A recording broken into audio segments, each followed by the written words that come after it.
Hello, dear listener. Welcome to a journey through the shadows that linger just beyond the edge of our perception. I'm glad you found your way here to this quiet space between reality and something else. As the rain taps a gentle rhythm against distant windows and the world outside fades into a soft, muted landscape, I invite you to settle in. Wrap yourself in the warmth of your blanket, let your breathing slow, and allow these stories to weave themselves around you like a delicate, haunting mist. Tonight, we'll explore the thin membrane that separates the comfortable from the inexplicable. These are not tales designed to terrify, but to intrigue, to remind you that the world is far more mysterious than we dare to admit. Each story is a window into moments where the ordinary becomes extraordinary, where the familiar transforms into something just slightly off. I've collected these stories over years of listening, truly listening, to the whispers between conversations, to the stories people are almost too afraid to tell. They come from quiet corners of the world, a small town in Minnesota, a fog-laden coastal village in Oregon, a silent apartment in Tokyo, places where darkness speaks a language all its own. As we journey together, I want you to remember something important. Fear is not always about monsters or violence. Sometimes fear is the subtle chill that runs down your spine when something doesn't quite make sense. It's the moment when your rational mind struggles to explain what your instincts already know.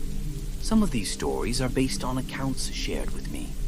Others, well, let's just say some narratives have a way of finding their storyteller. You might recognize fragments of your own experiences in these tales. A shadow glimpsed from the corner of your eye, a sound that doesn't belong, a feeling of being watched when you're entirely alone. I encourage you to listen with an open mind. These stories are not meant to keep you awake, but paradoxically to help you drift into a deeper, more peaceful sleep. They are like gentle waves, carrying you into the vast, mysterious ocean of the subconscious. If you feel compelled, I welcome you to share your own stories in the comments. Every whispered tale adds another thread to the intricate tapestry of human experience. Are you comfortable? Is your space warm? The rain continues its soft percussion, a metronome keeping time with the heartbeat of these narratives.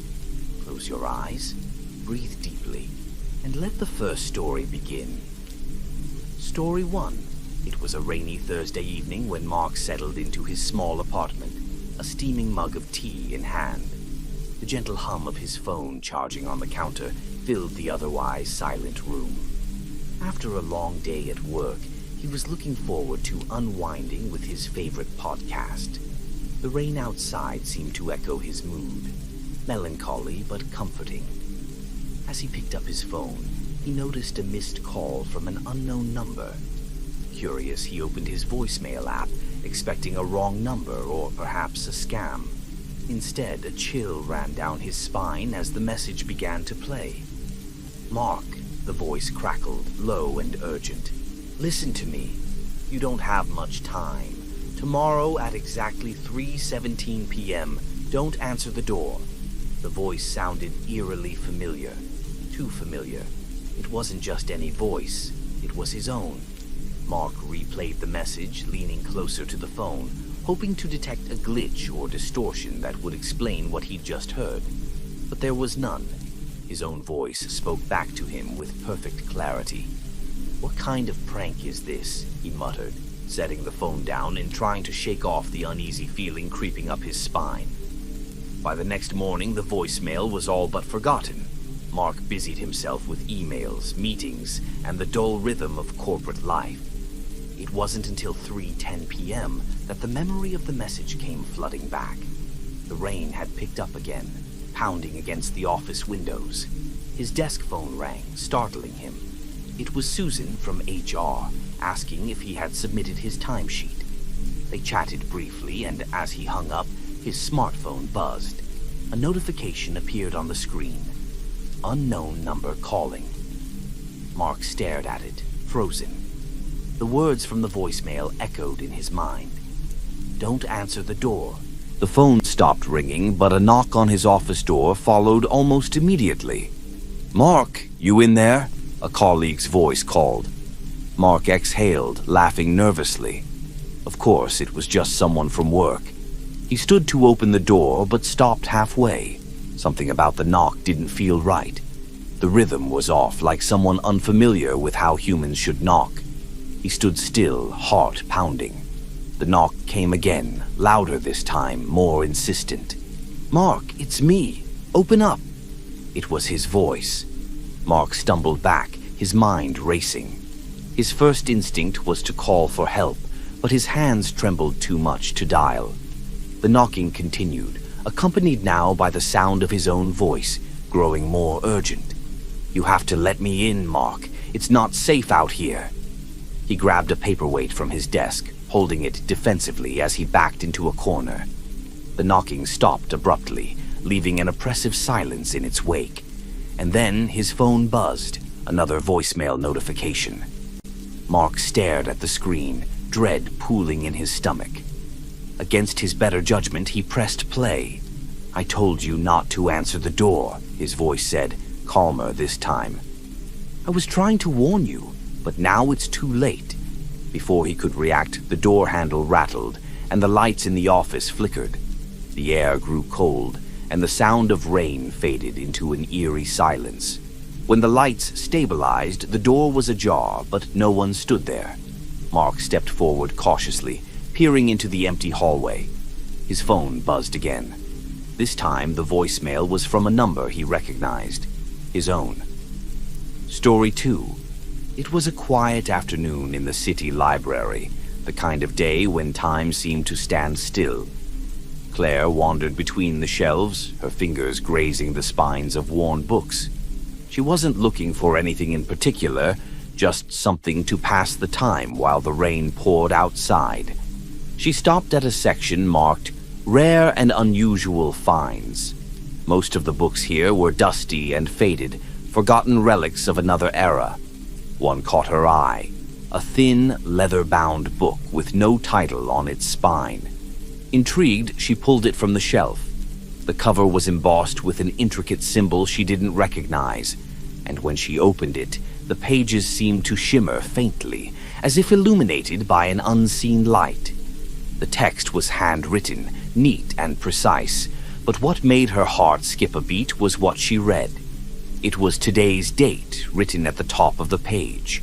Below it, a detailed account of her morning routine, down to the exact number of sugar packets she had stirred into her coffee. Claire blinked, convinced it was a coincidence. But as she flipped through the pages, the entries grew more specific, recounting events from her day she hadn't shared with anyone. A text from her mom about dinner plans, the barista spelling her name wrong on her cup, even the brief moment she had stopped to tie her shoelace outside the library. Her hands trembled as she turned to the next blank page, hoping to see nothing more. But as the ink began to appear before her eyes, her breath caught. 2:47 p.m. Claire discovers the book and begins to understand its nature. She debates whether to leave it behind, but decides to take it with her. She glanced at the clock on the wall. It was 2:46 p.m. The next entry appeared slowly, as if the book was waiting for her decision. 2:50 p.m. Claire leaves the library with the book, unaware that she is being watched. Claire's heart raced. She looked around the library, suddenly hyper-aware of her surroundings. The librarian at the desk was engrossed in her computer, and the only other person in sight was an elderly man dozing in a nearby chair. The rain outside grew heavier, pounding against the windows. She considered leaving the book behind, but curiosity won out. Clutching it tightly, she slipped it into her bag and hurried out the door. By the time Claire reached her apartment, the book felt heavier, as though it carried more than just words. She sat on the couch, flipping to the next entry. 3:15 p.m. Claire discovers the next revelation in the book. She begins to suspect the book is not recording events, but controlling them. A chill ran down her spine.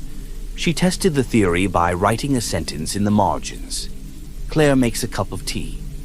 Seconds later, the craving hit her, sudden and overwhelming. Almost on autopilot, she stood, boiled water, and made tea, only realizing what she was doing after she had taken the first sip. Her phone buzzed, snapping her back to reality. It was a text from an unknown number. "Do not trust the book. It knows too much." She dropped the phone, her heart hammering. The next entry appeared in the book. 3:30 p.m. Claire receives a warning from an unknown sender. She ignores it and continues to read. Panic overtook her. She grabbed the book, intending to throw it away, but as she opened the door, she froze. A figure stood at the end of the hall, silhouetted against the flickering light. The book's next words appeared as if mocking her. 3:35 p.m. Claire realizes she is not alone. The figure began to move toward her, slow and deliberate. Claire slammed the door, locking it behind her. She turned to the book, flipping through its pages in desperation. 3:40 p.m. Claire makes a desperate choice. The clock on the wall ticked closer to 3:40. She could feel her options narrowing, the book's grip tightening on her life.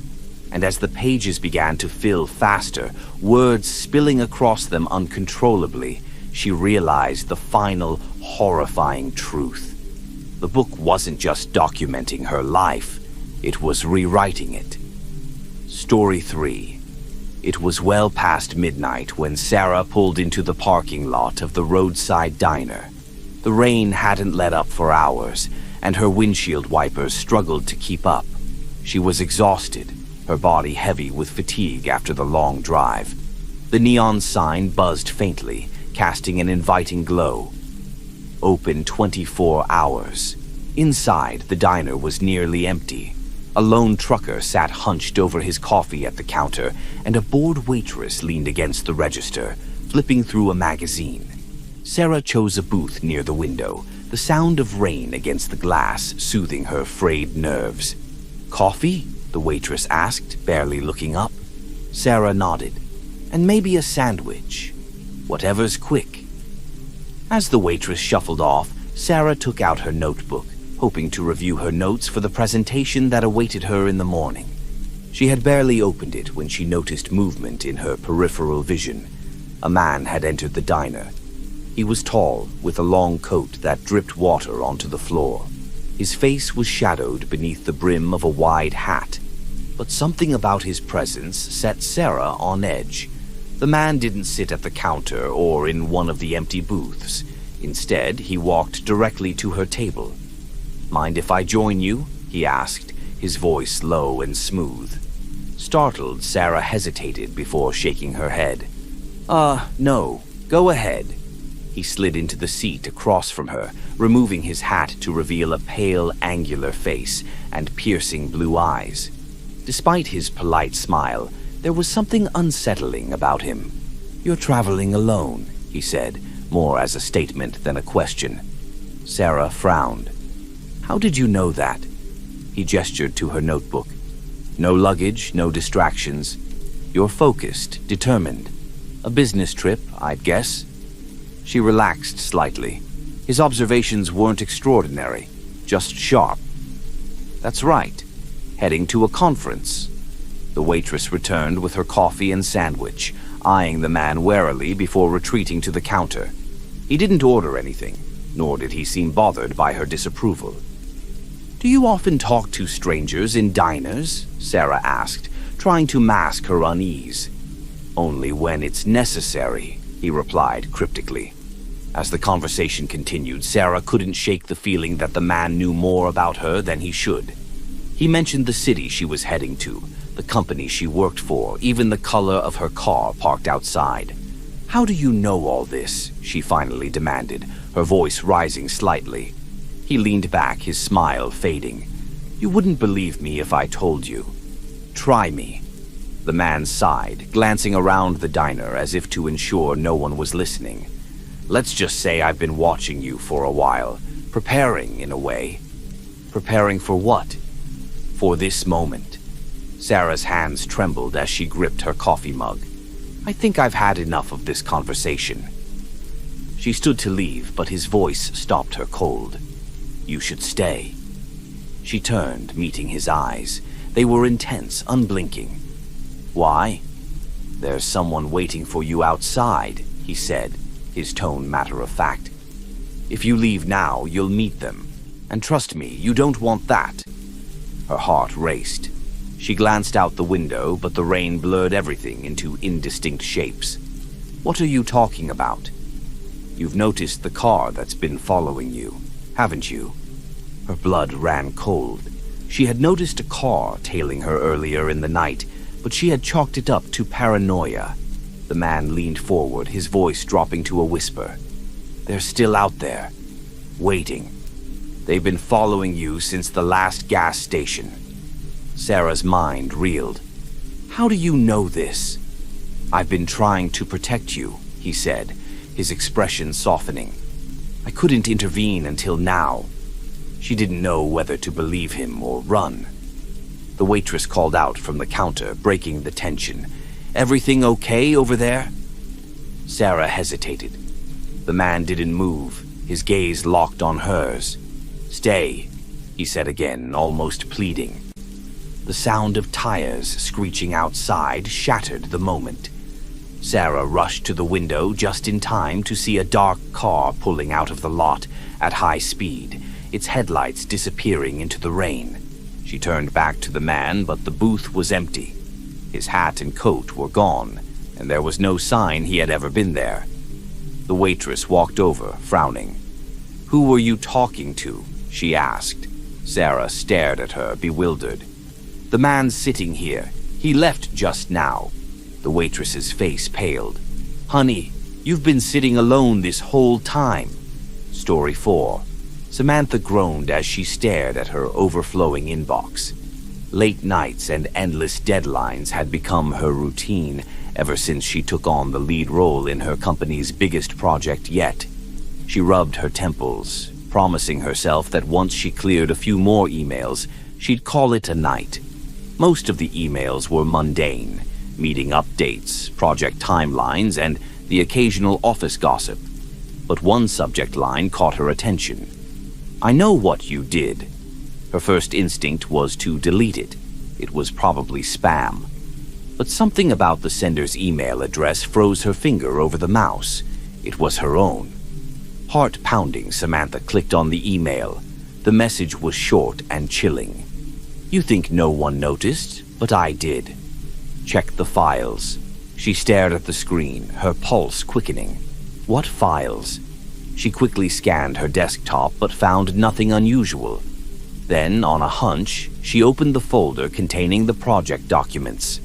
Sitting there, out of place among the spreadsheets and presentations, was a single new file. The name was a string of random characters, but the timestamp showed it had been created moments ago. She hadn't made it. Swallowing hard, she opened the file. The document contained a list of actions she had taken on the project. Late-night edits, changes to the budget, even private conversations she had with team members. It was a disturbingly accurate log, as though someone had been watching her every move.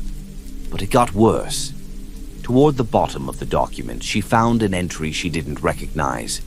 December 6th, 2:43 a.m. Samantha makes a choice she will regret forever. Her heart stopped. It was December 5th, and the clock on her screen read 11:47 p.m. Samantha's mind raced. She tried to think of logical explanations.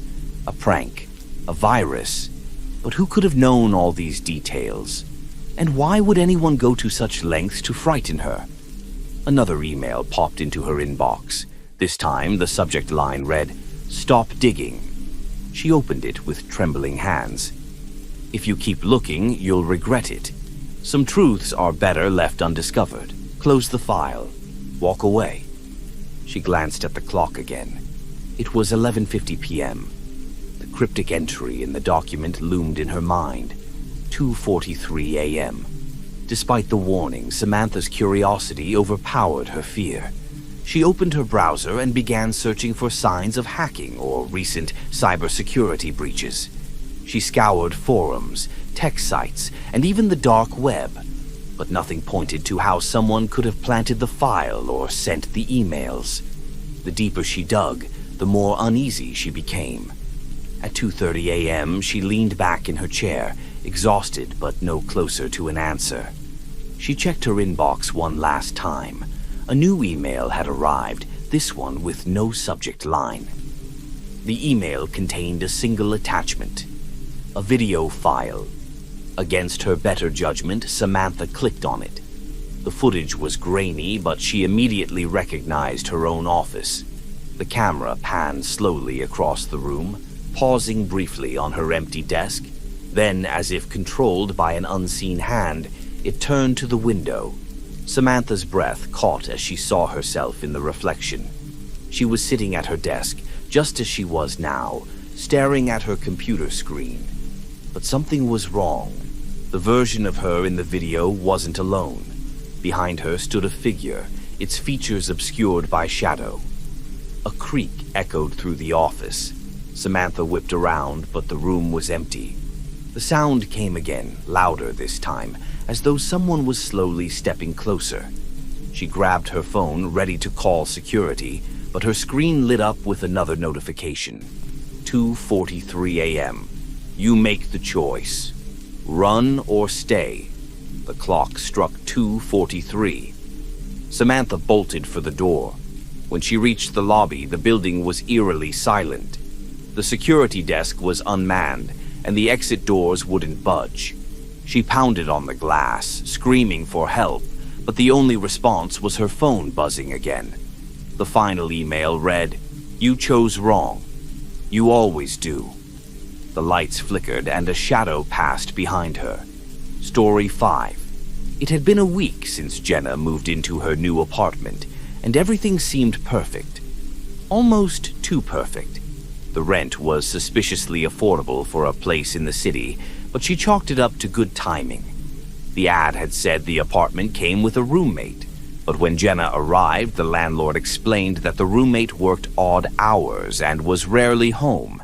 Jenna had yet to meet them, but small signs of their presence reassured her. A toothbrush by the sink, a jacket hanging by the door, an occasional noise from the other bedroom. Still, something about the arrangement felt off. One night, as Jenna was brushing her teeth, she noticed something strange. The roommate's toothbrush, a plain blue one, was wet.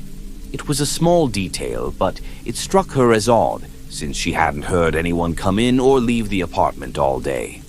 Shrugging it off, she returned to her room, planning to get some sleep. As she lay in bed, she heard faint shuffling noises coming from the hallway. Finally home, she thought, relieved that the roommate wasn't some figment of her imagination. But the shuffling didn't stop.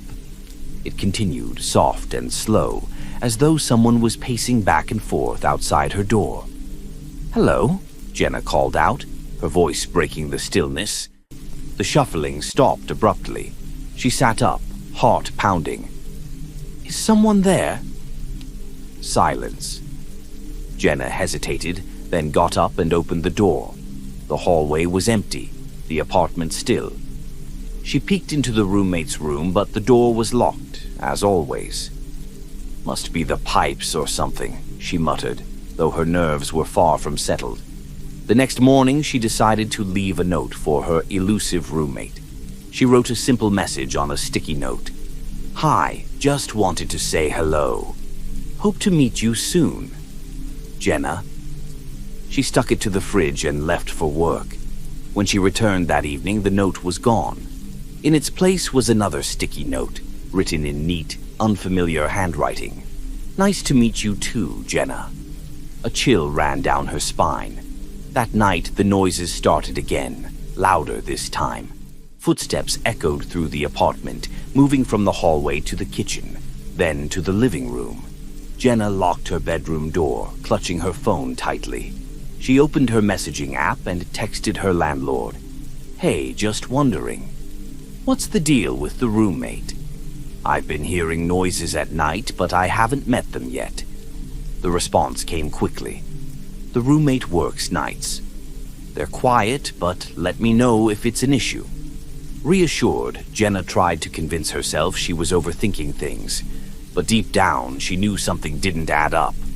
Around midnight she heard the footsteps again, this time accompanied by a faint whispering. She pressed her ear to the door, straining to hear. She knows. Not yet. Wait. Her blood turned to ice. The whispers stopped suddenly, and she realized with horror that the footsteps were now approaching her door.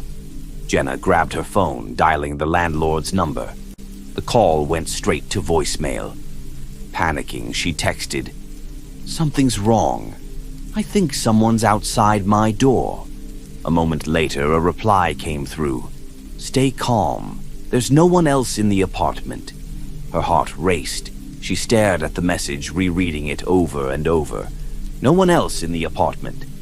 She froze as she realized the implication. The door handle rattled and Jenna screamed. She backed away, her eyes locked on the doorknob as it twisted back and forth. Then, as quickly as it started, the noise stopped. Silence. Gathering every ounce of courage she had, Jenna flung the door open. The hallway was empty. She turned toward the roommate's door. This time, she wasn't going to let it go. Her hands shook as she tried the handle, locked as always. She grabbed a paperclip from her desk, fumbling to pick the lock. After what felt like an eternity, the door clicked open. Inside, the room was bare. No bed, no clothes, no signs of anyone living there. Just a single chair in the middle of the room, facing the door. On the chair was a sticky note. "Nice to finally meet you." The door slammed shut behind her. Story 6. Evelyn had always been drawn to antique shops. There was something enchanting about the objects they held, each one a fragment of a story long forgotten. So, when she stumbled upon a small, dusty store tucked between two towering buildings, she couldn't resist stepping inside. The shop was cluttered, dimly lit, and filled with the faint scent of old wood and mothballs. As Evelyn wandered, her eyes fell on an ornate mirror leaning against the far wall. It was large, framed in intricate silver vines that seemed to writhe and twist as if alive. "How much for the mirror?" she asked the shopkeeper, an elderly man with tired eyes. He hesitated, glancing at the mirror. "That piece, it's not for everyone. Are you sure you want it?" His reluctance only fueled her interest. "Yes. How much?" He named a price that was far too low for something so beautiful, but Evelyn didn't question it. The mirror fit perfectly in her bedroom, standing tall in the corner beside her wardrobe. As she admired her reflection, she felt a strange pull, as if the mirror had been waiting for her. That night she awoke to a faint sound, like the soft tapping of fingers against glass. She sat up, her eyes darting to the mirror. It was just as she had left it, its silver frame gleaming faintly in the moonlight. She got up and stood before it, inspecting her reflection. Her image stared back, perfectly normal, yet something felt off. It was in the eyes, she realized. Her reflection's gaze seemed slightly delayed, as if it were observing her rather than mirroring her. Over the next few days, the tapping noises continued, always in the dead of night. Evelyn tried covering the mirror with a sheet, but she still felt its presence, as though it were watching her through the fabric.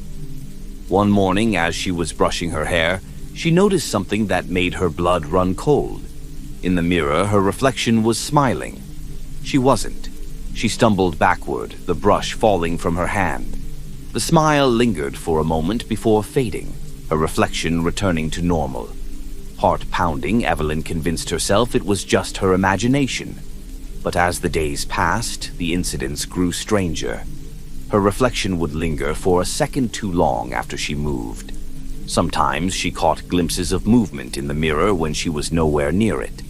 She called the antique shop, but the number was disconnected. One night, unable to sleep, she sat on the edge of her bed, staring at the covered mirror. The tapping began again, louder this time, insistent. Summoning her courage, she pulled the sheet off. The glass was dark, her reflection nowhere to be seen. "Who's there?" she whispered, her voice trembling. The surface of the mirror rippled like water, and a figure stepped forward, a man, tall and shadowed, his face obscured. He pressed a hand against the glass from the inside. "Let me out," he said, his voice a low murmur. Evelyn stumbled back, her mind racing. "Who are you? What do you want?" The man tilted his head as though confused by her fear. "You brought me here, don't you remember?" She shook her head. "I don't know you." His hand pressed harder against the glass, and cracks began to spiderweb across the surface. "But I know you, Evelyn. I've always known you." The room grew cold, the air heavy with a sense of impending doom. Evelyn grabbed the sheet and threw it over the mirror, but the tapping continued, louder and more desperate. The next morning, she couldn't bring herself to look at the mirror. She tried to ignore it, to act as though it didn't exist, but the sense of being watched was overwhelming. That night, as she slept, the tapping turned to pounding. She woke to the sound of shattering glass. The mirror was empty, its frame jagged and broken, and the man was gone. Story 7. Ellie had always been told not to go into the basement. The rule had been in place since she was a child, passed down by her parents with no explanation other than a stern warning. That door stays locked for a reason. Now, years later, the house belonged to her. She had inherited it after her parents' sudden passing, and with it, the locked door that had haunted her curiosity for as long as she could remember. The key was still on the hook in the kitchen, where her mother had kept it. Every time Ellie passed it, she felt its silent invitation, daring her to uncover whatever lay behind the door. The storm outside raged as Ellie sat in the living room, the lights flickering with each thunderclap. She stared at the key, her mind racing. "Enough," she muttered, grabbing it off the hook. The basement door was as sturdy as ever, its wood worn smooth from years of touch. Her hand shook as she slid the key into the lock, the click echoing through the house. The door creaked open, revealing a staircase descending into darkness. The air was damp and cold as Ellie made her way down, the beam of her flashlight cutting through the gloom. At first glance, the basement seemed unremarkable, a clutter of old furniture, cardboard boxes, and forgotten trinkets. But as she ventured deeper, she noticed something strange. The walls were covered in faded symbols, crudely painted in black. They seemed to twist and shift under the light, their meanings elusive yet unnervingly familiar. A low hum filled the air, so faint she almost didn't notice it. In the far corner of the basement stood another door. This one was smaller, made of dark, heavy wood, and bound with iron hinges.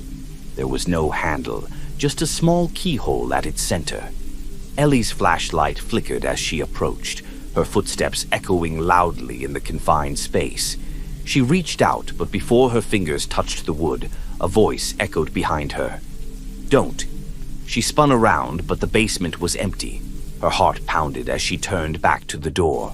Something about it felt alive, as though it were waiting for her to make a choice. The hum grew louder, a vibration that seemed to resonate in her bones. She hesitated, then stepped closer. The key she had used upstairs wouldn't fit this door, but as she examined the frame, she noticed something lodged in a crack near the bottom. It was a small, rusted key, cold and wet to the touch. As she inserted it into the lock, the hum stopped abruptly, plunging the room into an oppressive silence. The door swung open with a groan, revealing a narrow passageway that seemed to stretch on forever. Ellie shined her flashlight inside, but the beam was swallowed by the darkness. The air smelled of earth and decay, and a faint sound reached her ears, a whisper just on the edge of comprehension. She should have turned back. Every instinct screamed at her to close the door and leave, but something compelled her forward. The passageway led to a circular chamber, its walls carved with the same shifting symbols as before. In the center of the room stood a stone pedestal, and on it lay a small black box.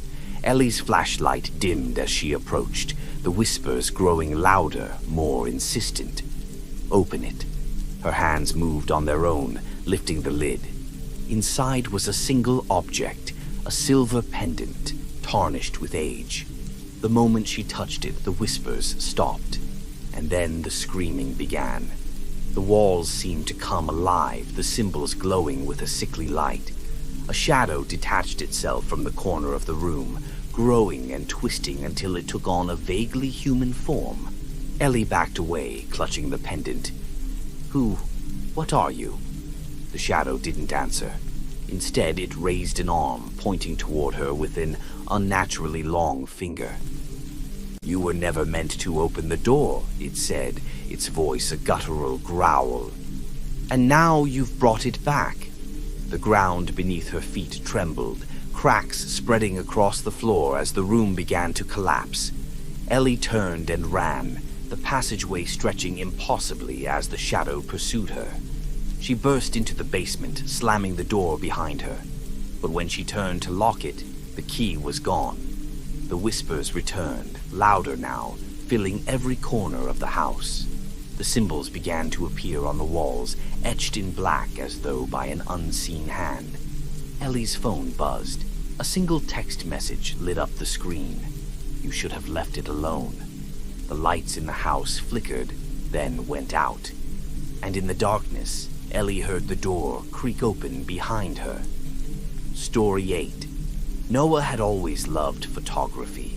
He spent weekends wandering through thrift shops, looking for old cameras, lenses, and anything else that might spark his creative passion. It was during one such trip that he stumbled upon an old Polaroid camera, tucked away on a dusty shelf. The camera was scratched and worn, its black plastic casing faded with age.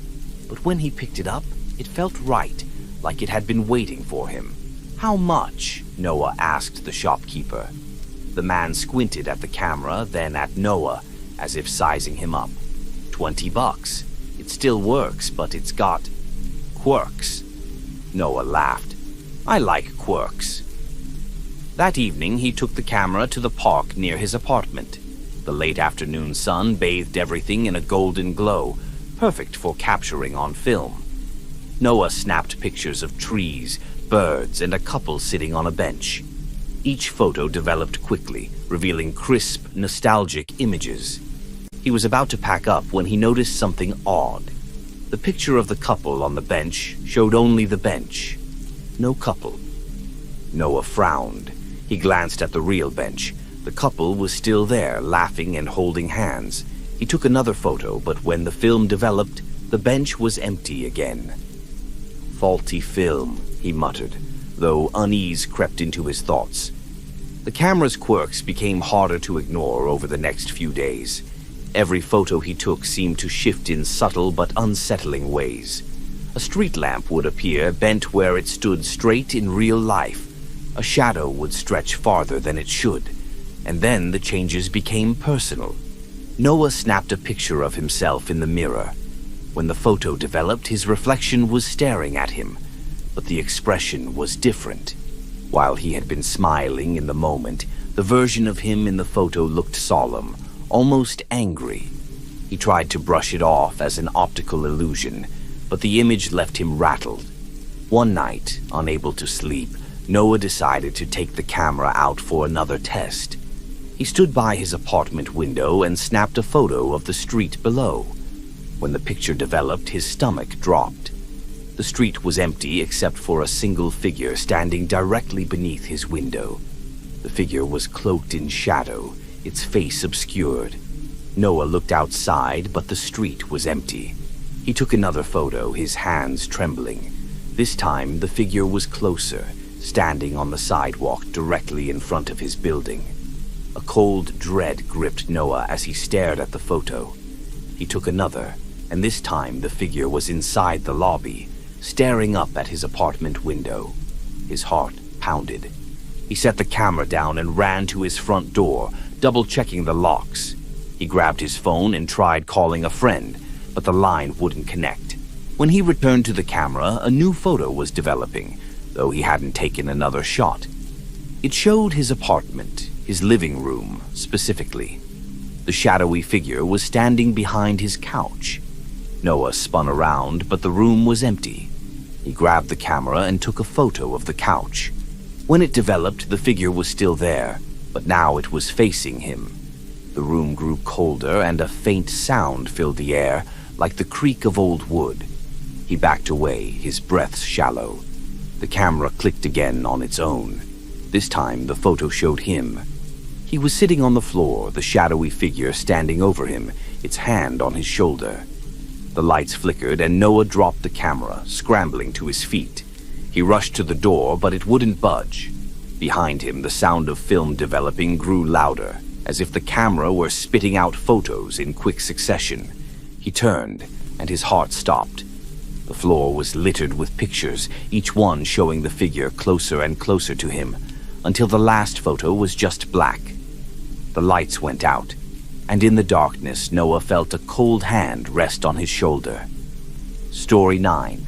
Amy found the old transistor radio at a garage sale. It was dusty, with a cracked leather case and knobs that stuck when she tried to turn them. But something about it fascinated her. She loved vintage items, and even if it didn't work, it would make a charming decoration for her living room. When she got home, she cleaned it carefully, wiping away years of grime. To her surprise, when she plugged it in, the radio crackled to life. A soft, staticky hum filled the room, and as she adjusted the dials, faint voices and music drifted through the speakers. She smiled, satisfied that her $20 find had some life left in it. That night, as she was reading on the couch, the radio turned on by itself. Amy jumped, nearly dropping her book. The dial glowed faintly as static filled the room again. "Great," she muttered. "Guess it's got some wiring issues." She walked over and turned it off, the knob clicking firmly into place. But as she turned to leave, the radio clicked back on. This time there were no faint voices or music, just static, broken by intermittent bursts of something that sounded like breathing. Amy's skin prickled. She reached to unplug the radio, but before she could, a voice broke through the static. "Amy," it said, low and distorted. Her blood ran cold. She yanked the plug from the wall and the room fell silent. Heart pounding, she stared at the radio, half expecting it to come back to life. It didn't. Amy laughed nervously, shaking her head. "Just an old radio," she told herself. "It's picking up interference or something." But the voice had said her name. The next day, Amy tried to forget the incident. She buried herself in work, running errands and catching up with friends. But when she returned home that evening, the radio was back on, though she was certain she had left it unplugged. The voice was clearer now, less distorted. "Amy," it said again, "are you listening?" She froze, her hands trembling. "Who is this?" she whispered. There was no response at first, just the faint crackle of static. Then the voice returned, calm and deliberate. "I know what you did." Amy's chest tightened. "What are you talking about?" "You left him there," the voice said, cold and accusatory. Her mind reeled. Memories she had tried to bury flooded back. Memories of a rainy night on a winding road, the screech of tires, the sickening thud. She had panicked, left the scene, told herself it was an accident. "No one knows," she said aloud, as if trying to convince herself. "I do," the voice replied. Amy grabbed the radio and carried it to the trash, throwing it in with a satisfying clatter. "There, done," she said, trying to shake off the unease. But that night, as she lay in bed, she heard it again. Static. She bolted upright, her heart pounding. The sound wasn't coming from the living room. It was in her bedroom. On the nightstand, where her phone charger usually sat, was the radio. Amy screamed, pushing it off the table. It hit the floor with a loud crack, but the static didn't stop. The glow of the dial lit up the dark room. "Don't run, Amy," the voice said. "You can't hide from this." The room grew colder, and she felt a presence, heavy and suffocating. The voice continued, now a low, menacing whisper. "You thought it was over. You thought you could forget. But I'm still here." Tears streamed down Amy's face as she backed into the corner of the room. "I didn't mean to," she sobbed. "It was an accident." The static grew louder, deafening, and the room began to spin. The last thing Amy heard before everything went dark was the voice, calm and final. "Now it's your turn to listen." The next morning, her neighbors reported hearing static and faint whispers from her apartment, but no one answered the door. When the landlord let himself in, the apartment was empty. All they found was the radio, its dial glowing softly, whispering her name. Story 10. Matt was a locksmith by trade, and a good one at that. He'd spent years honing his craft, unlocking everything from antique chests to high-tech safes. But there was one job he'd never forget, a job he wished he'd turned down. It began on a rainy evening when a man in a trench coat walked into his shop, carrying a small wooden box. The man placed it gently on the counter and slid a key across to Matt. "I need you to make a duplicate," the man said, his voice low and urgent. Matt picked up the key, examining its unusual design. It was old, heavier than most keys, with strange markings etched into the metal. "Interesting piece," Matt said. "What does it open?" The man's eyes darkened. "Just make the copy. Don't ask questions." Curiosity gnawed at Matt as he worked on the key. The intricate design took longer than usual to replicate, and the storm outside made the atmosphere in the shop heavy. When he finished, he handed the duplicate to the man, who inspected it closely before nodding in satisfaction. He paid in cash, more than the job was worth, and left without another word. Matt stood there for a moment, staring at the original key still in his hand. The man had forgotten it. Matt knew he should lock up for the night and go home, but the key's strange design intrigued him. He examined it under a magnifying glass, tracing the odd symbols etched along its edges. He had no idea why he felt compelled to, but he pocketed the key and decided to hold on to it until the man returned. Later that night, as Matt prepared to leave, he noticed something odd. One of the storage room doors, which had always been locked, was slightly ajar. He approached cautiously, shining his flashlight into the room. The door had never been a concern before, just an old, unused storage space he'd inherited when he bought the shop. But tonight it seemed different. The air was colder, the shadows deeper. Matt tried to close the door, but it wouldn't budge. His hand instinctively went to the key in his pocket. "No way," he muttered, but his hands betrayed him. Before he could stop himself, he slid the key into the lock and turned it. The door creaked open, revealing a staircase spiraling downward into darkness. Matt hesitated, every instinct screaming at him to leave it alone. But his curiosity won out. He grabbed a flashlight from his workbench and descended the stairs. The steps were uneven and damp, the walls narrowing as he went deeper. At the bottom, he found himself in a small, circular room with stone walls. In the center stood a pedestal, and on it sat a book bound in black leather. The air felt thick, heavy with something Matt couldn't name. Against his better judgment, he reached for the book.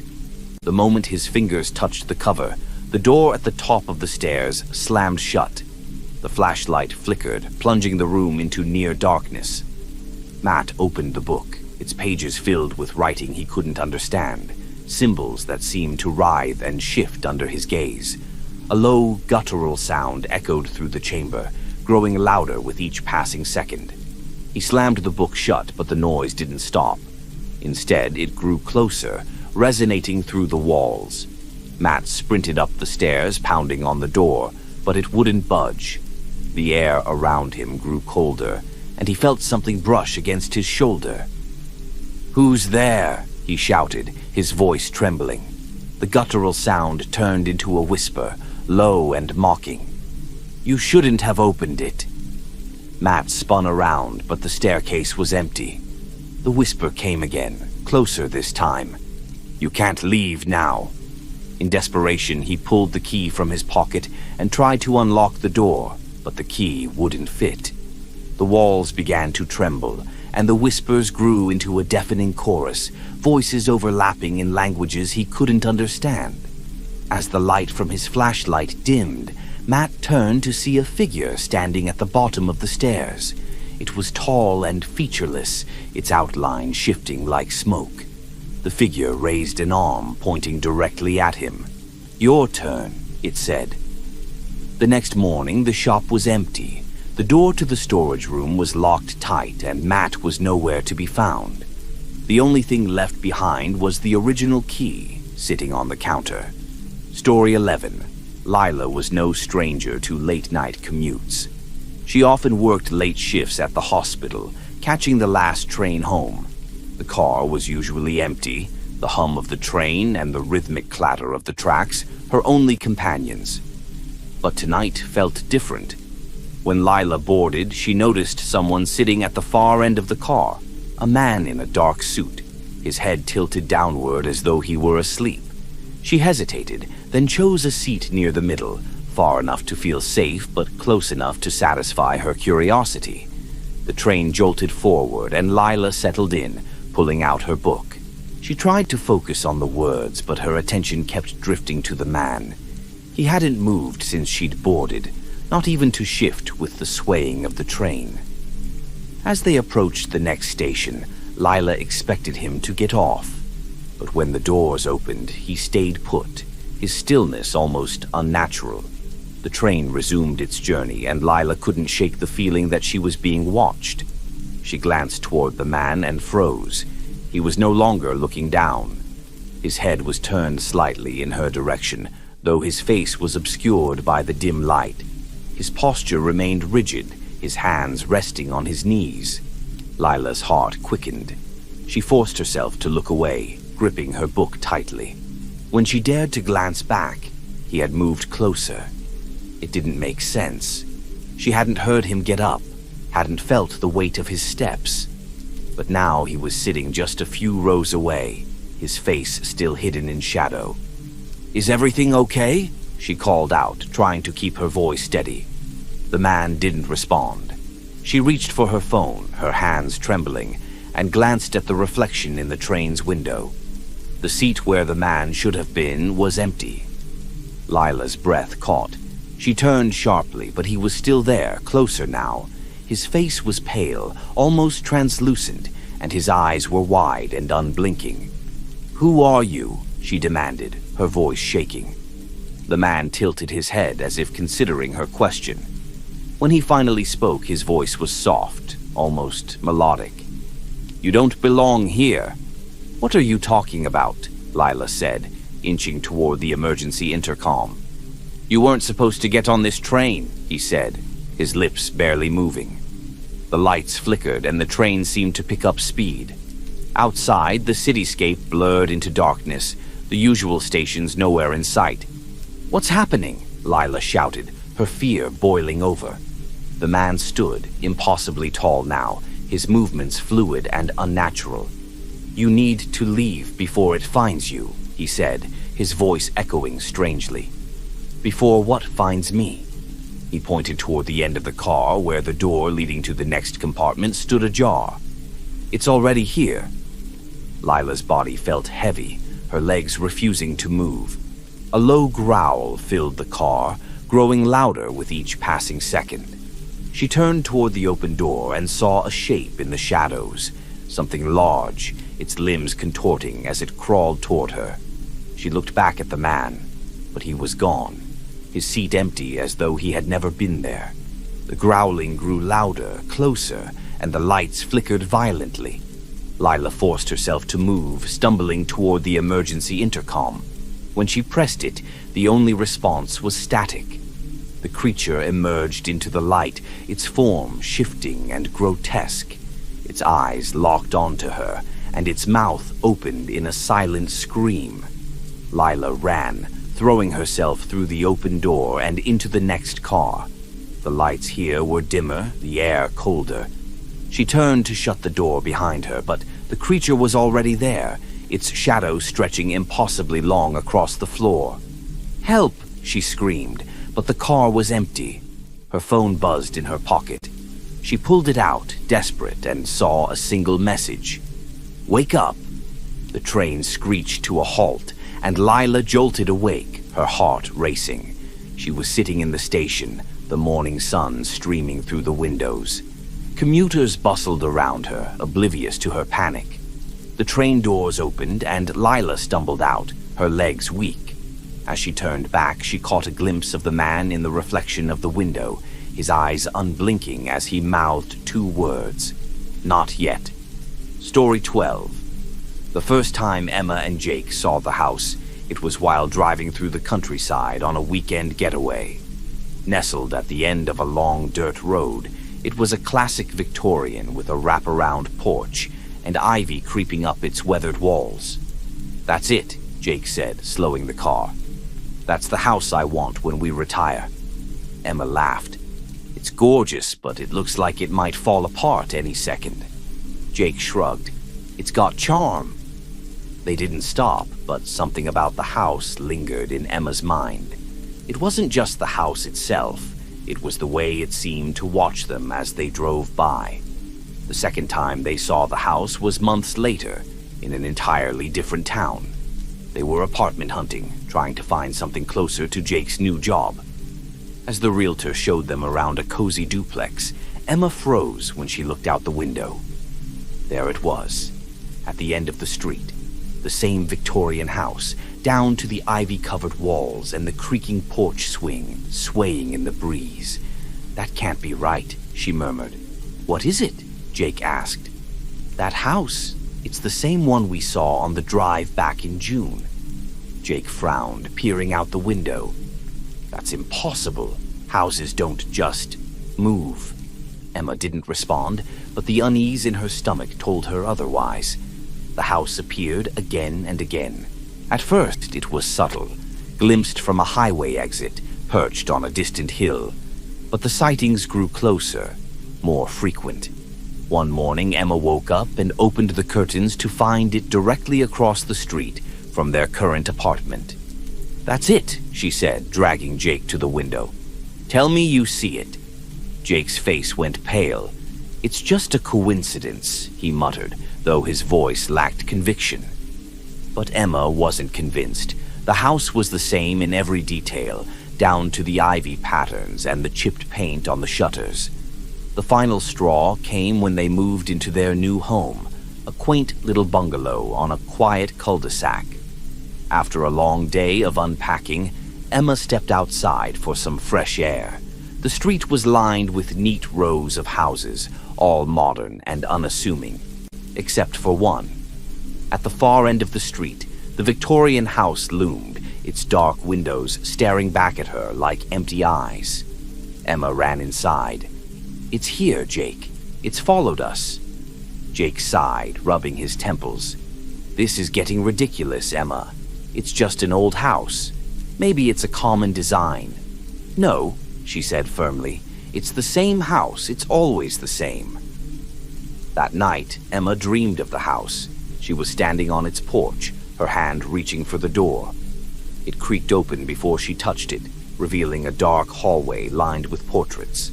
The faces in the paintings were familiar, too familiar. They were her and Jake, their expressions blank, their eyes hollow. She woke up drenched in sweat, her heart pounding. Jake was still asleep, but she swore she heard something. A faint creak, like footsteps on wood. The next morning, the house was gone. Emma stepped outside cautiously, scanning the street. The Victorian was nowhere in sight. For the first time in weeks, she felt a sense of relief. Until Jake called her into the kitchen. "Did you leave this here?" he asked, holding up a weathered key. Emma's blood ran cold. The key was ornate, with the same ivy patterns as the house's porch railing. "No," she whispered. "I've never seen that before." Jake frowned. "It was in the middle of the counter when I came down. Weird." Emma stared at the key, a sinking feeling in her chest. The house wasn't gone. It was waiting. That night, Emma couldn't sleep. She lay in bed, staring at the ceiling, the weight of the key on the nightstand pressing down on her like a stone. Around midnight, she heard it again, the faint creak of wood, followed by a soft knock at the door. She shook Jake awake. "Did you hear that?" He groaned, sitting up. "What now?" The knock came again, louder this time. Jake grabbed a flashlight and headed for the front door. Emma followed, her pulse racing. When they opened the door, no one was there. But parked at the end of their driveway was the house. Its front door stood open, a faint light spilling out onto the lawn. The creak of the porch swing echoed in the still night. Jake stepped forward, but Emma grabbed his arm. "Don't," she said, her voice trembling. The light in the house flickered, and for a brief moment, Emma thought she saw figures moving inside, shadows flitting past the windows. The key on the nightstand was suddenly in her hand, though she didn't remember picking it up. "We need to leave," she whispered. Jake nodded, his eyes fixed on the house. "But what if it doesn't let us?" The next morning, their neighbors found their car still in the driveway, the front door wide open. Emma and Jake were gone. At the end of the street, where there had once been nothing but woods, the Victorian house now stood, its porch swaying gently in the breeze. Story 13. Hannah found the clock at an estate sale. It was tucked away in a dusty corner, its brass casing tarnished and its glass face cracked. Despite its condition, she was drawn to it. The clock was intricately designed, with Roman numerals and a pair of ornate hands that seemed frozen at 12 o'clock. "How much for this?" she asked the seller, a frail old man who seemed reluctant to part with anything. He hesitated. "That one doesn't work right," he said. "It's broken." Hannah shrugged. "I like fixing things." The man's expression darkened. "Be careful what you fix." Back home, Hannah cleaned the clock meticulously. She polished the brass, replaced the cracked glass, and wound the mechanism. As she worked, she noticed odd engravings along the back, a series of swirling symbols that didn't match the rest of the design. Finally, she finished, placing the clock on her mantel. It ticked steadily, the hands moving smoothly. She smiled, satisfied. But then she noticed something strange. The hands weren't moving forward. They were moving backward. Hannah frowned, assuming she had misaligned something. She tried to reset the clock, but every time she adjusted the hands, they spun backward, ticking steadily in reverse. "It's just old," she told herself. "Probably a weird mechanism." Still, the backward motion unsettled her. As the hours passed, she noticed something else. Things in her home seemed subtly off. Her coffee, which she'd sipped down to half a cup, was full again. A candle she'd burned to a stub was suddenly fresh and unlit. The next morning, the clock had reversed to 3 a.m., though the actual time was 9. Hannah didn't remember hearing it chime, but it was loud and heavy, echoing through the quiet house. She went to check her phone, but paused when she passed the mirror. Her reflection wasn't quite right. It moved a half-second too late, as though it was catching up with her. Shaking it off, she decided to go about her day. But as the clock continued ticking backward, she couldn't shake the feeling that time itself was unraveling around her. By the third day, the changes were undeniable. Conversations she had with friends on the phone seemed to loop, starting and ending in strange places. Leftovers she'd eaten the night before reappeared in the fridge, untouched. And then there were the dreams. Every night she found herself standing in an empty field under a sky filled with swirling stars. In the distance, the clock loomed, impossibly large, its hands spinning backward faster and faster. The ticking grew louder until it became deafening, pulling her awake in a cold sweat. That night, as she lay in bed, the clock struck midnight. Hannah sat up, her heart racing. The chime was louder than it should have been, reverberating through the house. She went to the living room, determined to stop the clock once and for all. But when she reached the mantel, the clock wasn't there. She turned and her breath caught. The clock was on the coffee table, its face glowing faintly. The hands spun backward faster than ever, the ticking now more like a heartbeat. "Hannah," a voice whispered. She froze. "Who's there?" The whisper came again, this time closer. "You're going the wrong way." Her knees buckled and she collapsed onto the couch. The clock's glow filled the room, and the air grew thick, pressing down on her. "What do you want?" she screamed. The hands stopped abruptly, pointing to an impossible time. 13 o'clock. "You opened the door," the voice said. "Now it won't close." The room spun, and Hannah found herself back in the field from her dreams. The giant clock towered above her, its hands spinning wildly. Shadows swirled around her, whispering her name. She reached for the clock, desperate to stop its motion, but the moment her fingers touched the glass, a surge of cold shot through her. "You can't change it," the voice said, now inside her head.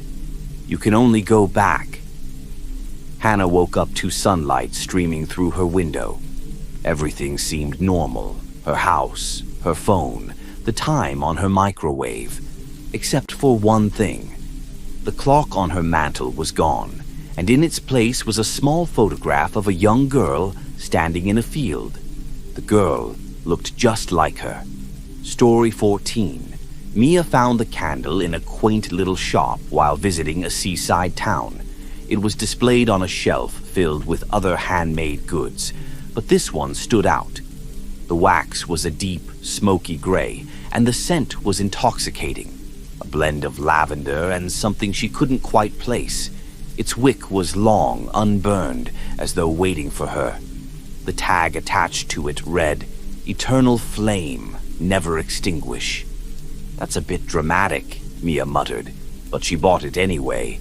At home, Mia placed the candle on her coffee table, lighting it as she settled in for the evening. The flame burned brightly, casting a warm glow across the room. The scent filled the air, soothing her nerves after a long day. But when she blew the candle out before going to bed, the flame reignited. She stared at it, puzzled. Thinking she hadn't blown hard enough, she tried again, this time cupping her hands around the flame. It flickered out for a moment, only to spark back to life. The next day, Mia tried everything to extinguish the flame. She poured water over it, smothered it with a jar, even placed it in the freezer. Each time the flame returned, steady and unwavering. "It's probably some weird chemical reaction," she told herself, though the thought didn't comfort her. By the third day, the flame began to feel less like a decoration and more like an intruder. It followed her in subtle ways. No matter where she moved the candle, she'd catch glimpses of its glow in reflective surfaces. Her phone screen, the microwave door, even the bathroom mirror.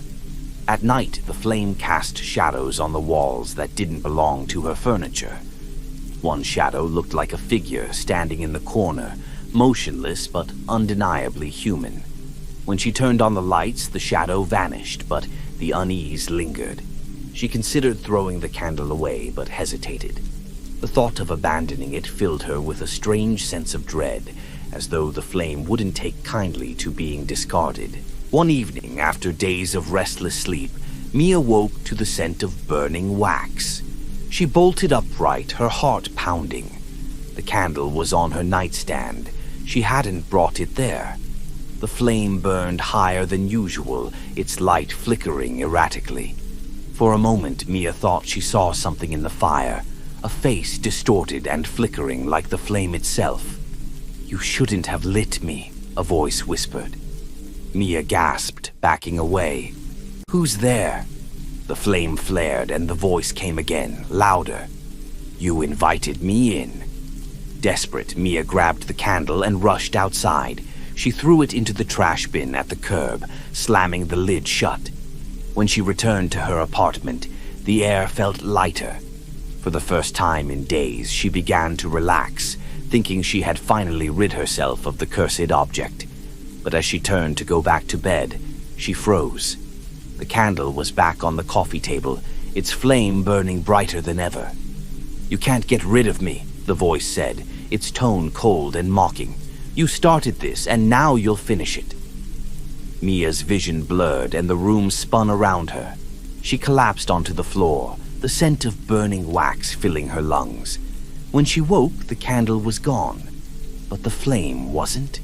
Every reflective surface in her apartment showed its glow, dancing in the windows, flickering in her phone screen. Even when she closed her eyes, she could see the fire burning, growing stronger with every passing moment. The last thing she heard before darkness overtook her was the voice, soft and menacing. "You'll burn forever." Story 15. Sophie found the music box in her late grandmother's attic. It was a small, delicate thing, crafted from dark wood with intricate carvings along its edges. A winding key jutted from its side, and the lid was inlaid with a mother-of-pearl design of a dancing couple. She turned the key gently, expecting to hear the soft tinkling of a familiar melody. But the box remained silent, its mechanism refusing to turn. "Just a pretty decoration," Sophie muttered, placing it on her dresser. That night, the music box played on its own. The sound woke her, soft, haunting notes drifting through the dark room. At first, Sophie thought she was imagining it, but as the melody grew louder, she sat up, her heart pounding. The box was open, the tiny figurines of the dancing couple spinning slowly. The key wasn't moving, but the music played on, clear and deliberate. Sophie approached cautiously, her hands trembling as she reached for the lid. The moment she touched it, the music stopped. The next morning, Sophie convinced herself it was just a mechanical glitch. She closed the lid tightly and placed the box back on the dresser. But that night, the music returned. This time it was different. The melody was slower, almost mournful, and the tiny dancers didn't move. The sound filled the room, echoing in a way that made Sophie's skin crawl. She grabbed the box, intending to wind it fully and see if that would stop the music. But when she turned the key, the mechanism resisted, as if it were stuck. The melody continued, unwavering. Sophie began to notice other strange things. Her dreams were filled with images of the dancing couple, their faces pale and expressionless. In one dream, they stopped spinning and turned to look at her, their hollow eyes piercing her soul. The music seemed to follow her, faint and distant, even when she left the room. At work, she caught herself humming the haunting tune, though she couldn't remember learning it. When she told her friend Clara about the music box, Clara laughed. "You've been watching too many horror movies. It's just an old heirloom." But Sophie wasn't so sure. One evening, she decided to throw the music box away. She placed it in a bag and walked it to the dumpster behind her building. For the first time in days, her apartment felt quiet. She slept peacefully, dreaming of nothing but silence. But when she woke up, the music box was on her nightstand, its lid open. The melody was louder than ever. Desperation set in. Sophie called an antique appraiser, hoping to learn more about the music box. The appraiser, a middle-aged woman with kind eyes, examined it closely. "This is very old," the woman said, frowning, "and very strange." "What do you mean?" Sophie asked. The appraiser pointed to the carvings along the edges. "These symbols, they're not decorative. They're protective. Whoever owned this didn't want something getting out." Sophie's stomach dropped. "Getting out?" The appraiser hesitated. "I've seen objects like this before. They're vessels of sorts. They hold things that shouldn't be released." That night, Sophie tried one last time to stop the music. She placed the box in the bathtub and filled it with water, watching as the wood darkened and warped. The music continued undisturbed by the water. As Sophie stared at the box, the lid snapped open, and the figurines turned to face her. The melody slowed to a single jarring note, repeating over and over. Then the voice came. "You shouldn't have drowned us." The room grew cold, and the shadows around her deepened. Sophie stumbled back, her breath hitching as the tiny figurines began to move, not spinning, but climbing out of the box. Their movements were jerky, unnatural, and their hollow eyes glowed faintly in the dark. The music box's melody changed again, growing louder, more dissonant, as the figures grew larger, their features warping into grotesque forms. "You invited us," the voice said, now echoing through the room. "And now, you'll stay with us." Sophie's screams were drowned out by the music.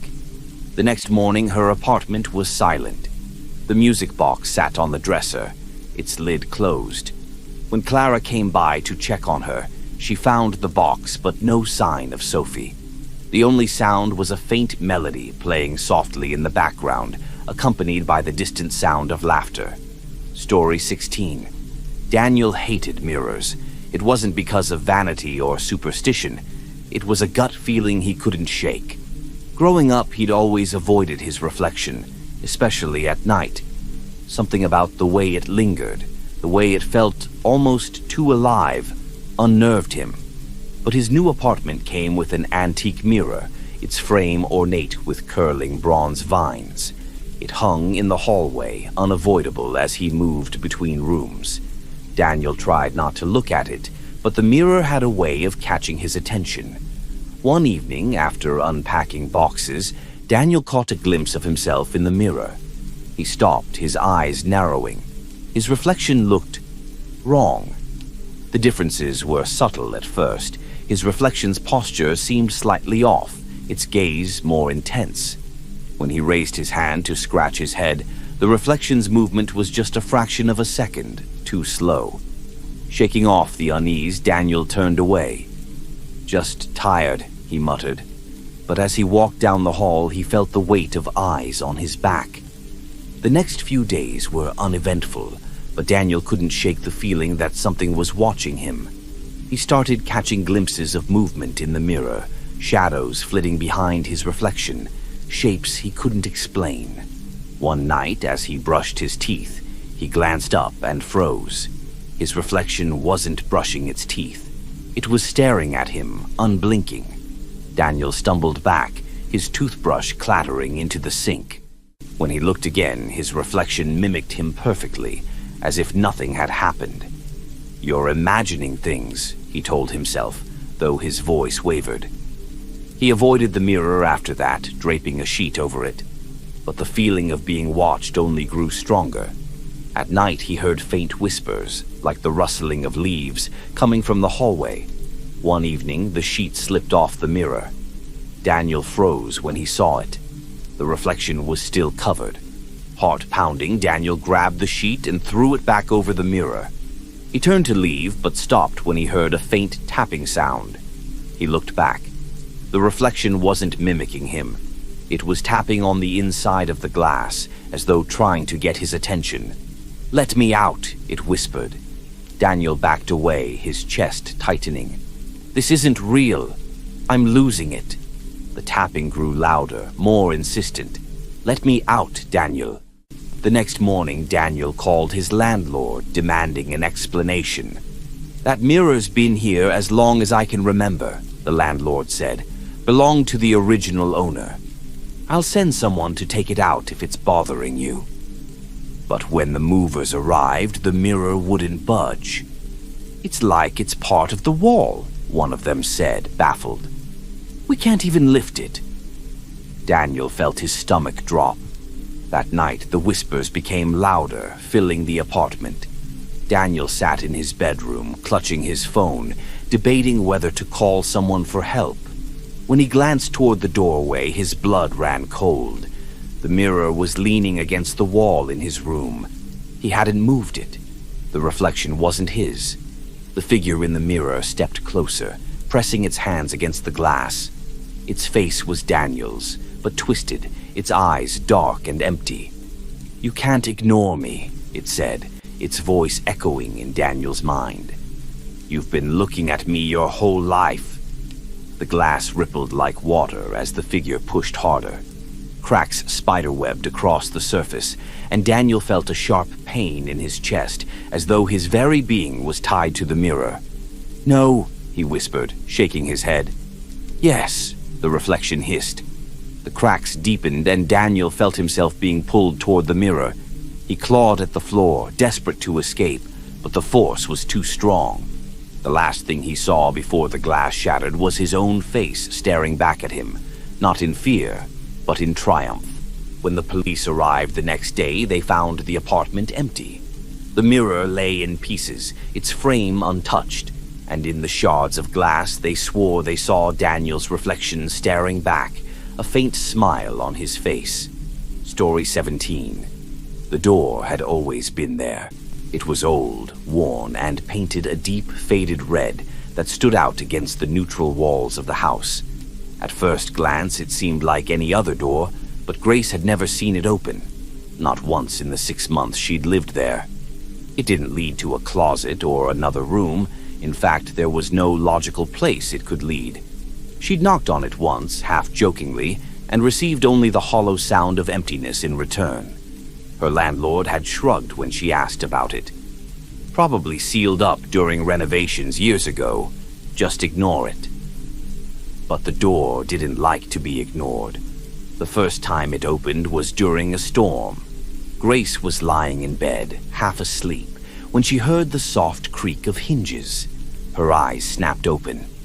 The house was still except for the rain pelting the windows. She grabbed her phone, turning on the flashlight, and crept into the hallway. The red door was ajar. Grace froze, staring at the sliver of darkness beyond the door. Her breath caught as she realized something was off. The door should have opened into the wall of her neighbor's unit, but instead, it revealed a staircase descending into shadows. The air around the door was cold, almost damp, and carried the faint scent of earth and decay. She reached for the knob to close it, but as her fingers touched the wood, a whisper echoed up from the darkness. "Come down." Grace jerked her hand back, her heart racing. She slammed the door shut, shoving a chair against it for good measure. The next morning, the door was closed and locked, just as it had been before. The chair was back in its usual spot, as though the previous night had been a dream. But it wasn't. The door opened again the following night, and this time Grace wasn't asleep when she heard it. She watched from her bedroom as the red door creaked open slowly, the shadows beyond it deeper and more menacing than before. The whisper came again, louder this time. "Grace, come down." She called the landlord the next day. "The red door keeps opening," she said, her voice trembling. There was a long pause before he answered. "That's impossible. It's sealed shut." "Well, it's not. It opens every night, and there's a staircase behind it." Another pause, and then the landlord's voice dropped to a whisper. "Don't go down there." Before Grace could press him for more, he hung up. That night, the door didn't just open. It slammed against the wall with a force that shook the house. Grace sat bolt upright in bed, clutching her phone like a lifeline. The whispering was louder now, a chorus of voices calling her name. She crept into the hallway, her legs trembling. The staircase behind the door seemed to pulse with an unnatural light, faint and flickering. "Grace," the voices chanted, their tone almost pleading. "It's time." Against her better judgment, she stepped closer, peering down the staircase. The steps seemed to go on forever, descending into a swirling darkness that defied logic. The air was thick, heavy, and filled with a low hum that vibrated in her chest. And then she saw them, figures moving in the shadows, their forms barely human. They didn't climb the stairs, but seemed to drift upward, their hollow eyes fixed on her. Grace stumbled back, slamming the door shut and bracing her body against it. The whispers continued, louder and more frantic, and the doorknob twisted violently under her weight. "Come down!" the voices screamed, their desperation piercing. With every ounce of strength, Grace shoved the chair against the door and bolted back to her bedroom, locking the door behind her. She didn't sleep that night, but by morning, the red door was shut once more, as though nothing had happened. The landlord never returned her calls after that. Grace moved out a week later, leaving the red door and its secrets behind. But sometimes in the middle of the night, she woke to the sound of a door creaking open. No matter where she lived, the red door always found her. Story 18. Ella didn't know why she opened the envelope. It had no return address, just her name neatly written in black ink. She found it in her mailbox on a quiet Tuesday morning, mixed in with the usual bills and advertisements. At first, she assumed it was junk mail, but the weight of the envelope and the quality of the paper made her curious. Inside was a single sheet of parchment, the handwriting elegant and precise. Today you will receive news that changes your life forever. Ella rió, sacudiendo la cabeza. It had to be some sort of marketing gimmick, maybe a fortune teller advertising their services. She tucked the letter into her bag and forgot about it as she went about her day. But that afternoon, her phone buzzed. It was a call from an unfamiliar number. "Miss Harper," the voice on the other end said. "This is St. Vincent's Hospital. I'm calling about your mother." Ella's stomach dropped. "What happened?" The nurse hesitated. "It's best if you come in. She's asking for you." By the time Ella reached the hospital, her mind was racing. Her mother had been fine the last time they'd spoken, healthy, cheerful, and full of plans for the weekend. But now, as she entered the sterile, fluorescent-lit room, she was struck by how frail her mother looked. "I didn't want to tell you over the phone," her mother said, her voice weak. "But the doctors found something. It's serious." The words felt like a punch to the gut. Ella sat beside her, holding her hand as the weight of the news sank in. Later, as she left the hospital, the letter resurfaced in her mind. "Today you will receive news that changes your life forever." The next letter arrived 2 days later. This time the message was longer. "The decision you make tomorrow will ripple far beyond what you can see. Choose wisely." Ella stared at the letter, her pulse quickening. What decision? She had no plans for tomorrow, nothing unusual on her calendar. But the following day, as she was leaving for work, she noticed a stray dog limping across the street. Its fur was matted, its body gaunt. She hesitated. She was already late, and her boss wouldn't be thrilled if she showed up any later. But the dog's pitiful state gnawed at her. Choose wisely. Ella suspiró y se acercó al perro, arrodillándose para inspeccionarlo. Its eyes were filled with fear but also relief, as though it understood she was there to help. She called a local animal rescue, staying with the dog until they arrived. As she handed it over, a sense of peace washed over her. Later that night, she received a call from the rescue. "The dog you found, it had a microchip," the woman on the phone said. "We tracked down the owner. It turns out they've been searching for him for weeks." Ella sonrió, contenta de haber hecho el esfuerzo. But the letters didn't stop. Each new letter was more specific than the last, predicting moments in Ella's life with eerie accuracy. Do not go to the market on Thursday. She stayed home that day, only to hear later about a car accident outside the store at the exact time she would have been there. A stranger will ask for your help. Trust him. The next week, a man approached her at the park, explaining he'd locked himself out of his car. Against her better judgment, she lent him her phone. 2 days later, he showed up at her office to return it, along with a business card. He turned out to be a publisher who helped Ella land a deal for her long-delayed novel. But the letters began to take a darker turn. One arrived in the middle of the night, slipped under her door. "When the knock comes, do not answer." Ella barely had time to process the warning before a loud knock echoed through her apartment. Her heart raced as she froze in place, clutching the letter. The knock came again, louder this time. "Hello?" a voice called from the other side. "I think I have the wrong door." Ella stayed silent, gripping the letter tightly. The voice lingered for a moment before retreating, but the unease lingered long after. The final letter came a week later, written in the same elegant handwriting. You must decide, burn the letters or keep reading. If you choose wrong, you won't have another chance.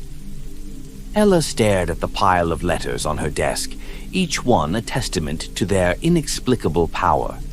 She knew the warnings and predictions had saved her more than once, but she also knew the letters were starting to consume her life, dictating her every move. Taking a deep breath, she lit a match. As the letters burned, Ella felt a strange mix of relief and fear. The flames consumed the parchment quickly, the scent of smoke filling the room. When the fire died, she stood in silence, wondering if she'd done the right thing. Her phone buzzed and a single message appeared on the screen. You made your choice. Now we'll see if it was the right one. Story 19. The painting hung in the corner of the gallery, unnoticed by most visitors. Its frame was ornate but chipped, and the canvas depicted a gloomy forest scene. At first glance, it was unremarkable, just a tangle of dark trees and an overcast sky. But when Claire passed it on her way out, she froze. There was something about the way the trees leaned toward the center, their twisted branches forming shapes that seemed deliberate, intentional. She swore she saw faint figures among the shadows, their forms barely distinguishable. Do you like it? A voice asked. Claire turned to see the gallery owner, an elderly man with sharp eyes and a faint smile. It's interesting, she replied. Who's the artist? The man hesitated. It's anonymous. The painting just appeared here one day. I don't recall purchasing it. Despite her initial unease, Claire couldn't stop thinking about the painting. A week later, she returned to the gallery and bought it, ignoring the owner's attempts to dissuade her. It's been here too long, he said. I'd be glad to see it go. Claire took it home, hanging it in her living room. The painting seemed to dominate the space, its dark hues making the room feel colder. That night, as she watched TV, she glanced at the painting and felt a chill. The figures in the shadows were clearer now, their faces turned toward her. Over the next few days, Claire noticed more changes. The figures grew sharper, their expressions grim. The trees seemed to shift subtly, their branches twisting into shapes that resembled outstretched arms. One morning, she found muddy footprints on the floor beneath the painting, though she lived alone and hadn't been outside in days. She tried to ignore it, convincing herself it was her imagination. But the feeling of being watched grew unbearable. One evening, as she sat on the couch, the lights flickered and the room plunged into darkness. When they came back on, she saw it. One of the figures in the painting was gone. Claire's breath caught as she stared at the canvas. The shadowy figure that had been standing near the center was missing, leaving an empty space among the trees. She scanned the room, her heart racing. The house was silent, but the air felt heavy, oppressive. Then she heard it, a faint creak like a floorboard shifting under weight. She turned toward the sound and saw a shadow move across the wall, long and deliberate. Desperate, Claire grabbed the painting, intending to throw it out. But the moment she touched the frame, a sharp pain shot through her hand, and she stumbled back, dropping it to the floor. The painting landed face up, its surface rippling like water. The figures in the painting turned toward her, their expressions filled with malice. A voice echoed through the room, low and guttural. You shouldn't have taken us. The shadows in the painting began to spill out, stretching across the floor and walls. They moved like smoke, forming shapes that towered over her. Claire backed into a corner, her mind racing. What do you want from me? She screamed. The largest shadow leaned closer, its face inches from hers. To come home, it whispered.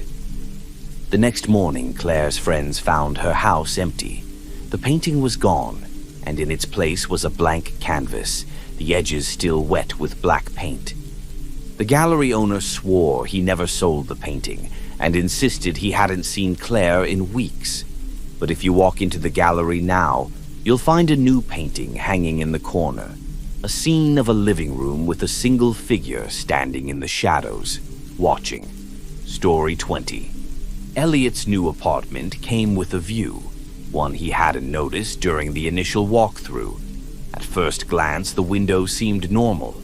It faced an alley lined with fire escapes and dumpsters, the kind of unremarkable view typical of the city. But on his first night there, as he unpacked boxes, Elliot glanced out the window and stopped cold. The alley wasn't there. Instead, he saw a sprawling meadow under a twilight sky. The grass swayed gently in a breeze he couldn't feel, and in the distance, faint lights flickered like fireflies. Elliot rubbed his eyes and looked again, but the meadow remained. It was beautiful, serene, yet something about it unsettled him. He opened the window, expecting the sounds of the city, but the only thing that greeted him was silence. The meadow seemed impossibly vast, stretching far beyond what should have been the limits of the narrow alley. Curiosity got the better of him. He leaned out, but the moment his hand crossed the threshold, a cold electric shock coursed through him, forcing him to pull back. The meadow stayed in his thoughts, haunting him even as he went about his day. When he returned that evening, the view was still there, though the scene had changed. Now the sky was darker, filled with swirling clouds. The lights in the distance were brighter, pulsing faintly. Shapes moved in the shadows, too far away to make out clearly. Elliot closed the curtains, but he couldn't shake the feeling that the window was watching him. The changes became more drastic over the following nights. The meadow turned into a forest, its trees impossibly tall, their branches twisted like grasping hands. Then a vast, desolate plain where the ground cracked and glowed faintly from within. One night, the window showed a city that wasn't his, a skyline of jagged alien spires under a blood-red moon. Elliot started to avoid the window entirely, but the scenes seeped into his dreams, vivid and oppressive.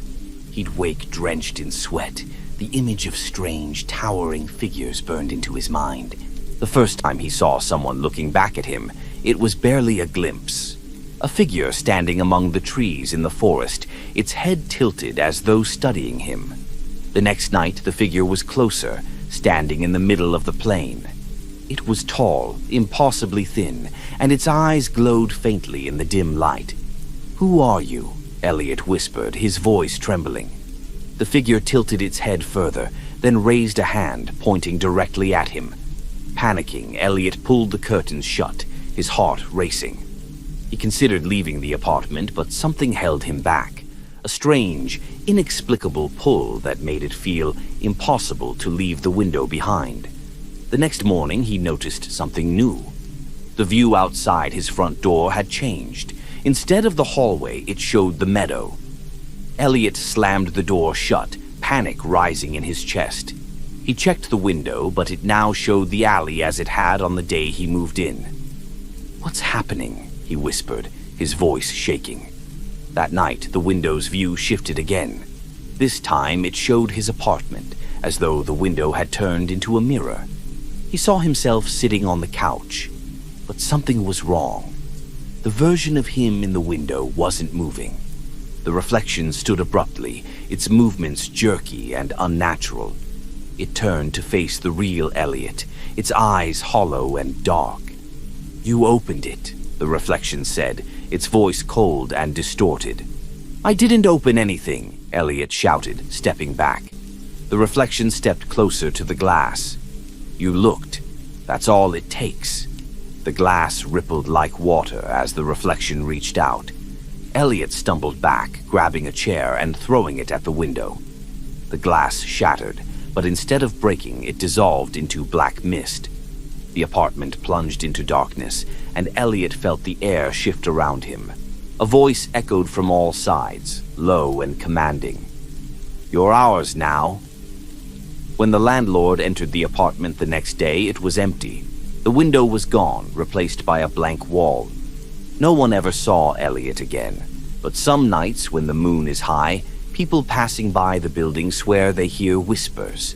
If they look too closely at the windows, they see a faint reflection of a meadow, and in the distance, a figure watching. Story 21. The book appeared on Emma's desk one rainy afternoon. She hadn't bought it, hadn't borrowed it, and couldn't remember ever seeing it before. Its cover was plain black with no title or author's name, and the pages were blank. At first, she thought it was a notebook someone had misplaced, but when she opened it, the first page had a single line written in elegant script. "This is your story, Emma." She laughed nervously, assuming it was a prank. Maybe one of her friends had left it as a joke. But as she flipped through the pages, words began to appear, one by one, as though an invisible hand were writing them. The story was about her. It described her morning routine, her hurried breakfast, the coffee spill on her blouse, and her annoyed sigh as she rushed to work. Every detail was accurate, down to the moment she had cursed at the broken printer. The final line of the page stopped her cold. Emma sits at her desk, staring at these words, wondering how the book knows her. Emma closed the book and pushed it aside, her heart pounding. She tried to focus on work, but the book loomed in the corner of her vision, its presence oppressive. When she glanced back at it later, the pages were blank again. "Just my imagination," she muttered. But the unease lingered. That night, as she lay in bed, curiosity got the better of her. She opened the book again. The next page began to fill with words, as though waiting for her to look. "Tomorrow, a stranger will knock on your door. Do not let them in." Emma slammed the book shut, a chill running down her spine. She couldn't sleep, her thoughts racing. Who was the stranger? How did the book know what would happen? The next morning, she decided to ignore the warning. It was just a coincidence, she told herself. Nothing to worry about. At exactly noon, there was a knock at her door. She froze, her heart hammering in her chest. Slowly, she approached the door and peered through the peephole. A man stood there, dressed in a dark coat, his face obscured by the shadow of his hat. He knocked again, louder this time. "Who is it?" she called out, her voice trembling. "I'm here to collect something," he replied, his tone calm but unnervingly cold. Emma didn't respond. She backed away from the door, her hands shaking. The knocking stopped. When she checked the peephole again, the man was gone. Relieved but rattled, she returned to the book, hoping for answers. The next page was already filling with text. "You were wise not to let him in. He will return tonight." Emma's pulse quickened. She locked every window and door in the apartment, drawing the curtains tightly.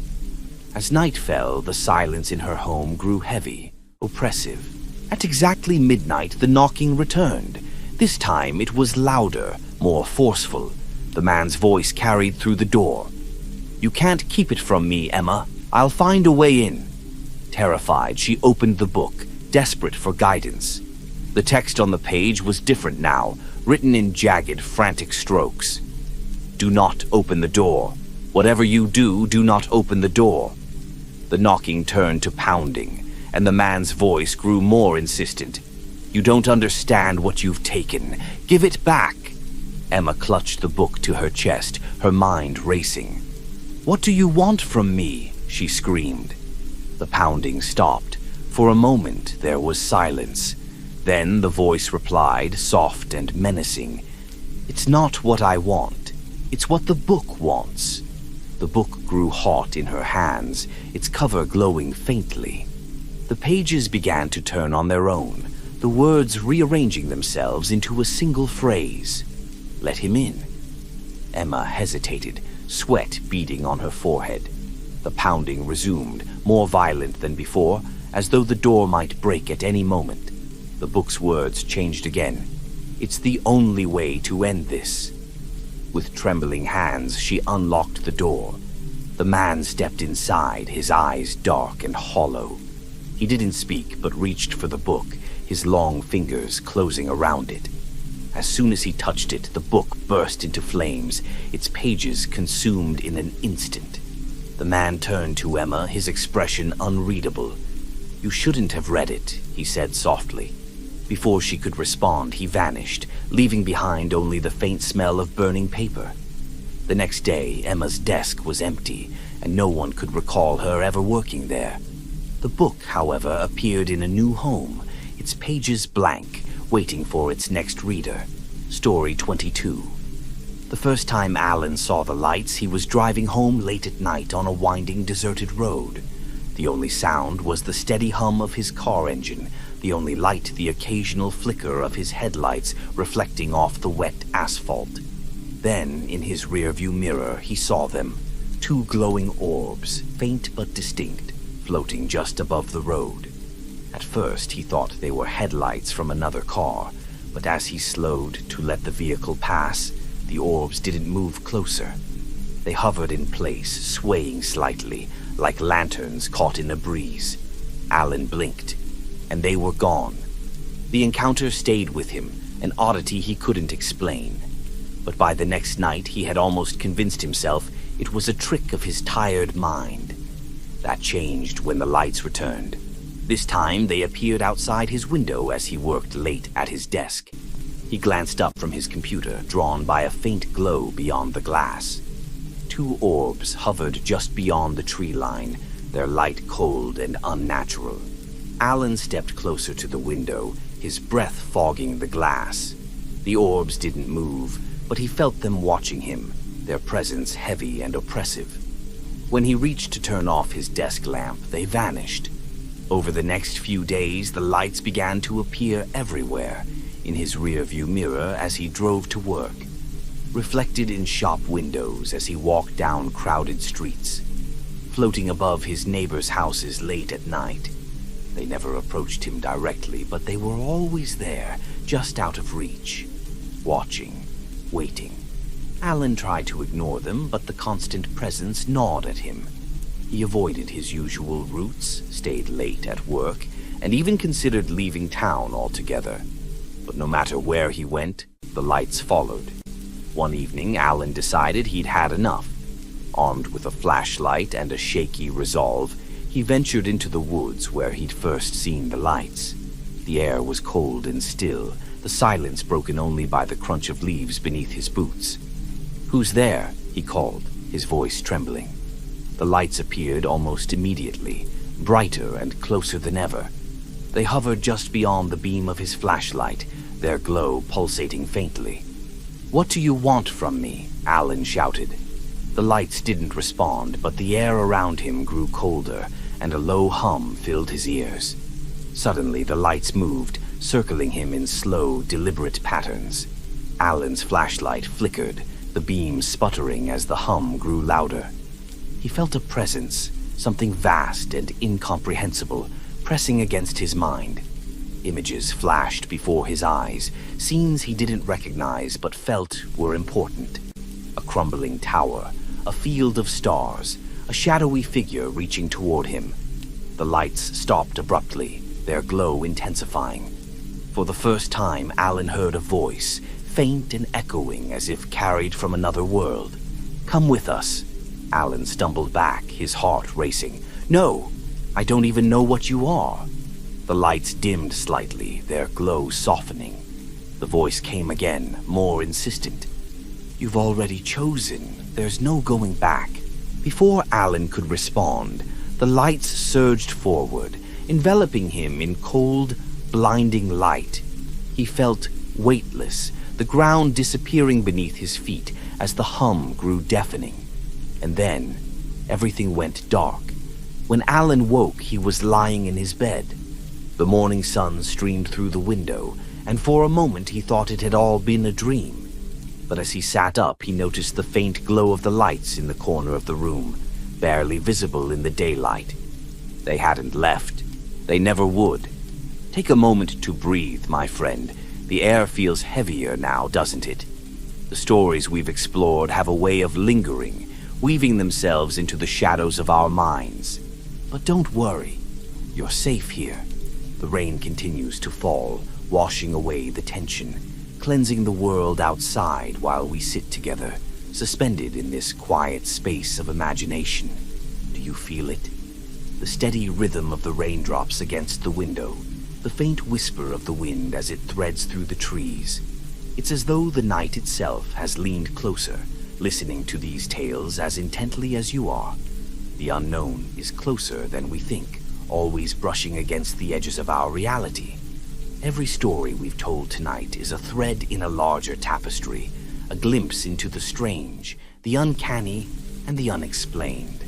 Some tales have whispered truths about curiosity, while others have warned of dangers hidden in plain sight. Have you noticed the pattern yet? The way these stories reflect something familiar within the unfamiliar? It's fascinating, isn't it? How the ordinary can twist into the extraordinary. A simple painting, a forgotten door, a harmless book. Things that should bring comfort instead open the gateway to something other. Perhaps that's why we're drawn to these stories. They remind us that the world isn't as predictable as we like to believe. But don't let the unease settle too deeply. The rain has a way of soothing frayed nerves, and the sound of thunder rolling in the distance keeps us grounded.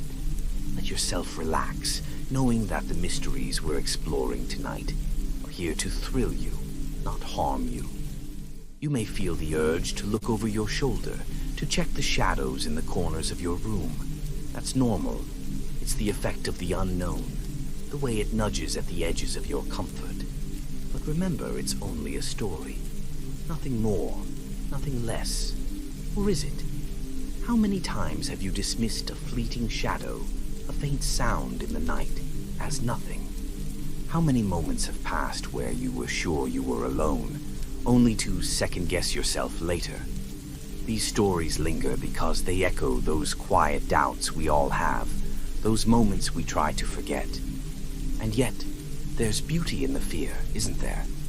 A kind of dark elegance to the idea that the world holds secrets we'll never fully understand. These tales remind us to respect the mysteries, to tread carefully when curiosity threatens to pull us too far into the unknown. As we move into the next story, let the rain guide you deeper into the night. Imagine it washing away your worries, leaving you open to the possibilities that each tale holds. Let your mind drift, knowing that you're in safe hands, no matter how unsettling the journey becomes. And if you find yourself glancing at your own reflection, or listening a little more closely to the creaks and groans of your home, don't be alarmed. It's just the stories settling in, finding a place to stay for the night. Are you ready? Let's continue then. The next tale awaits, its secrets whispering just beyond the edge of the storm. And so our journey through the strange and unsettling draws to a close. The rain outside has begun to ease, the storm giving way to a quieter night. Perhaps now, as you sit in the glow of your room, you feel a little more at ease, or perhaps just a little more aware of the shadows around you. Thank you for joining me tonight, for allowing me to guide you through tales of the unknown. These stories, each woven with threads of fear, curiosity, and suspense, are more than just entertainment. They remind us of the fragile line between the world we know and the mysteries that linger just beyond it. Did you feel it? The subtle unease, the thrill of the unknown brushing against the edges of your imagination. That's the beauty of storytelling. It invites us to step outside the boundaries of our everyday lives, to explore what we might otherwise ignore. Whether it's a door that shouldn't open, a light that follows us, or a voice calling from the dark, these tales tap into something universal, our need to understand the things we can't explain. But let's reflect for a moment. Were these stories really just fiction? Or did they remind you of something you've experienced? Perhaps a moment you brushed off as coincidence, or a fleeting feeling that you were not entirely alone. If so, you're not alone in that. The unknown has a way of leaving its mark on all of us, whether we acknowledge it or not. As we part ways tonight, I invite you to think about the themes of these stories. Curiosity, after all, was a common thread. How often did someone's desire to know more lead them into danger? And yet, isn't it curiosity that makes us human? The drive to seek, to discover, to uncover truths, even if they're unsettling. Perhaps there's a lesson hidden in these tales. A warning, yes, but also a reminder. The world is vast and not everything in it can be understood. That's not something to fear, it's something to respect. The mysteries that surround us give life its depth, its wonder. I hope these stories linger with you, not as a source of fear, but as a source of fascination. Let them spark your imagination, your own sense of wonder about the unknown. And if they've reminded you of a story of your own, I'd love to hear it. The comments are open, after all. Share your experiences, those moments that made your breath catch, that made you pause and wonder if you were alone. We've created a space here, a place where the eerie becomes comforting, where the strange becomes something we can face together. Your stories, your voices, add to that. Don't be shy. This is a safe place to let the mysteries take shape. Before we part, I want to thank you, not just for listening, but for being part of this moment. Your presence here gives these stories life, breathes meaning into the words. It's not just about the tales themselves, it's about the connection we share in exploring them. If you've enjoyed tonight's journey, I invite you to join me again. Subscribe to this channel so you don't miss the next collection of stories waiting to be told. Like this video if it kept you company through the night, and share it with someone who might appreciate a little chill in their evening. Who knows? They might find themselves as drawn to the unknown as you are. As the rain slows to a gentle drizzle and the night grows quiet, I'll leave you with this thought. The unknown isn't something to fear. It's something to ponder, to respect, and sometimes to embrace. The strange and the mysterious remind us that there's more to the world than meets the eye. And isn't that what makes life extraordinary? Take a moment now to breathe, to let go of any lingering tension. Feel the weight of the day dissolve as the rain washes it away. Let yourself drift into the calm that follows, knowing you're always welcome here in this space where stories come alive. Good night, my friend. Thank you for being here, for sharing this time with me. Until next time, may your nights be peaceful, your dreams vivid, and your mind always open to the mysteries that surround us. Sleep well.